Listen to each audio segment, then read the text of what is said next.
समाज, श्रद्धा मूर्ति देवियों तथा धर्म प्रेमी बंधुओं,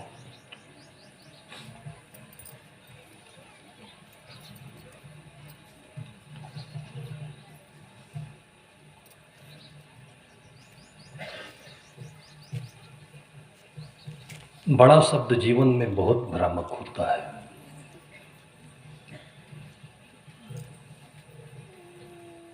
और जन्म के बाद हमारी बुद्धि को जब सही बोध नहीं मिलता है तो वहीं से ये बड़पन का रोग घर कर जाता है। शरीर से हम बड़े होते हैं, शक्ति बढ़ती है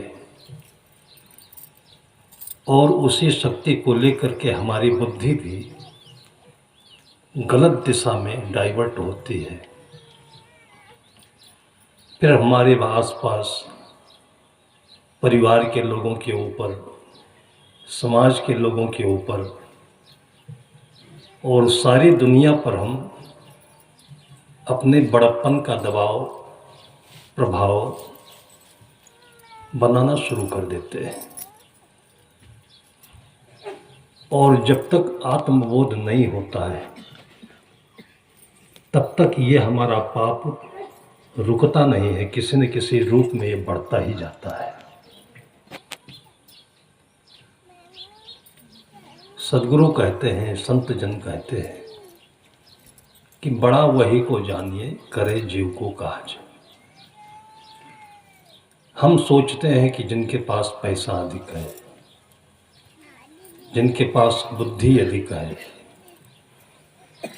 जिनके पास इस पैसे और बुद्धि के परिधि में जो सामान आते हैं, दरबार, महल, प्रतिष्ठा है, पद है, ये सब जिनके पास जितना अधिक है वो उतने बड़े हैं। और जो छोटे होते हैं वो इन्हीं की लाइन में खड़े होते हैं। जो बड़ा बनने की इच्छा तो रखता है लेकिन बड़ा नहीं देखता अपने को, वो छोटा होता है। इन दोनों के भेद को जब तक अपने भीतर से निकालेंगे नहीं, तब तक चाहे गृहस्थ हो, चाहे संत हो, चाहे राजा हो, चाहे प्रजा हो, ये पाप जाने अनजाने हमसे होता ही रहेगा। और इस पाप का फल है मानसिक द्वंद्व। और पूरा जीवन हमारा इसी द्वंद्व के नरक में संतापित रहता है। और सद्गुरु कबीर साहब की भाषा में कि जो रहे करवा सो निकरे टूटी, हम भीतर से जितना अधिक संतापित होते हैं, अपने साथी को, पड़ोसी को, परिवार को, समाज को वही संताप देते रहते हैं। समाज सुखी कैसे होगा, परिवार सुखी कैसे होगा, देश सुखी कैसे होगा। अपने जीवन को समझने के लिए हमें बुद्धि मिली है। हमें जो आंखें मिली दूसरों को देखने के लिए नहीं, अपने को देखने के लिए। लेकिन इनका जो डायरेक्शन है वो बाहर है। बाहर कहाँ तक है आंखों का डायरेक्शन? जैसे हम कभी आंख के अस्पताल में जाते हैं अपने आंखों की जांच कराने के लिए, तो जांच करने का वहाँ पर एक पैमाना होता है कि कुछ दूरी पर एक बोर्ड लगा होता है जिसमें बड़े छोटे अक्षर लिखे गए होते हैं। तो जो आँखों का सही पैमाना है वो 6x6 कहा जाता है। ऊपर से नीचे तक बड़े और छोटे अक्षरों की लगभग 8-9 पंक्तियाँ होती हैं। जो नीचे तक पूरा पढ़ ले उसका पैमाना 6x6, मतलब आँख बिल्कुल सही है। तो हम जहाँ बैठे होते हैं वहाँ से एक उचित दूरी पर वो बोर्ड रखा रहता है। उससे नज़दीक भी नहीं, उससे दूर भी नहीं। और इसी माप के अनुसार हर आदमी का अपना हाथ बना होता है। हमारे हाथ की दूरी जो सामने दिखती है, पढ़ाई का माप यह है कि जितनी दूरी पर हमारा हाथ है इतनी दूरी पर हमें किताब रखकर पढ़ना चाहिए। उससे अधिक दूर भी नहीं, उससे अधिक नज़दीक भी नहीं। और तब हमारी आँखों की रोशनी हमें पता चलता है कि सही है कि कम है, तब उसकी हम जांच कराने जाते हैं। बहुत दूर भी देखने की आवश्यकता नहीं है, बहुत नज़दीक भी देखने की आवश्यकता नहीं है। इसी प्रकार से हमारे बुद्धि में भी बहुत दूर की सोचने की जरूरत नहीं है, और एकदम से हम सोच विचार विहीन हो जाए, इसकी भी आवश्यकता नहीं है।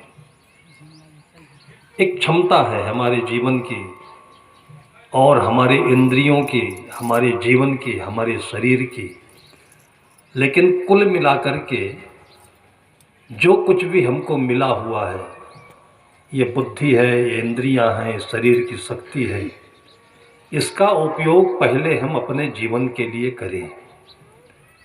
और इसके संसाधन के रूप में, क्योंकि शरीर जड़ है, इंद्रियां भी जड़ हैं, इसके भीतर में जो चेतन ज्ञान है वो केवल ज्ञान करता है। वो ज्ञान करता है तो इसका मतलब ये नहीं कि सब कुछ कर सकता है। हम लोग पारक सिद्धांत के नाम पर, सदगुरु कबीर साहब की परंपरा के नाम पर पारक सिद्धांत की जो व्याख्या करते हैं कि चेतन सर्वोपरि है, जैसे राजा सर्वोपरि है, इसकी व्याख्या गलत होने लगती है। राजा सर्वोपरि है का तात्पर्य होता है कि राजा उस जगह पर है जहां पर सबकी आंखें रहती है। नीचे रहने वाला व्यक्ति अगर थोड़ा सा गलत काम करे तो सब लोग नहीं जान पाएंगे, लेकिन राजा कोई गलत काम करेगा तो हर कोई जान जाएगा।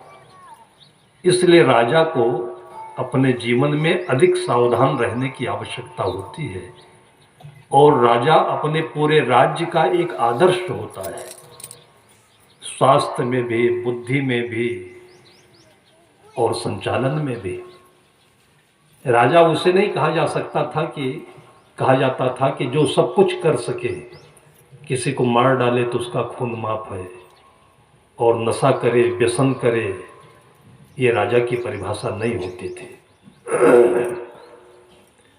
आप रामायण में पढ़िएगा तो राम के लिए जितने भी प्रोटोकॉल लिखे गए हैं वो संपूर्ण रूप से आज के प्रजातंत्र के लिए सही सटीक सिद्ध होते हैं।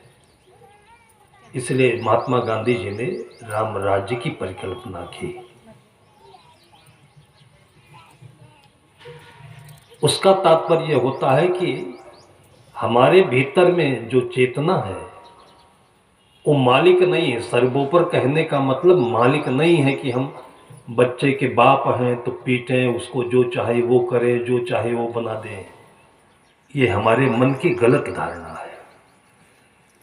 पति और पत्नी का जो अर्थ होता है वो नहीं होता कि पत्नी छोटी पति बड़ा, या पति छोटा कमजोर पत्नी बड़ी। लेकिन जब सही समझ नहीं होती है तो जो जैसे मौका पाता है, पत्नी मौका पा गई तो पति के ऊपर चढ़ गई, और पति मौका पाया तो उसके ऊपर लिया। दिल्ली में मैं था, कोई घर का मालिक अपने अंदर की वेदना, संतों के पास लोग पहुंचते हैं तो अपने अंदर की बातें कह लेते हैं, मन खाली हो जाता है तो दुख कम पड़ जाता है।